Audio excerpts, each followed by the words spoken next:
করে দিল। উল্টা আসতেছো কে তুমি?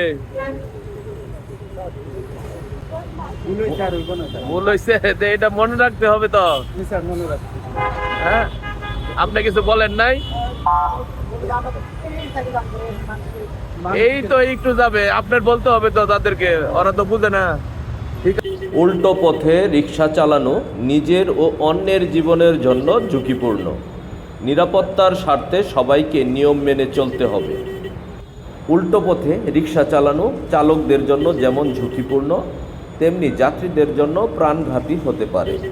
তাই নিরাপদ সড়ক নিশ্চিত করতে চালককেও সঠিক পথে চালাতে হবে এবং যাত্রীকেও সচেতন থেকে ভুল পথে যেতে নিরুৎসাহিত করতে হবে রিক্সা চালকদের।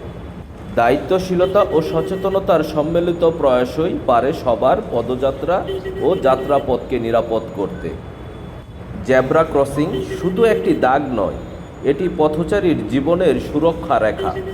তাই চালকরা এখানে থামবেন, পথচারীরা এখান দিয়ে রাস্তা পার হবেন। দুপক্ষের সচেতনতা ও শৃঙ্খলার পারে দুর্ঘটনামুক্ত নিরাপদ সড়ক গড়তে।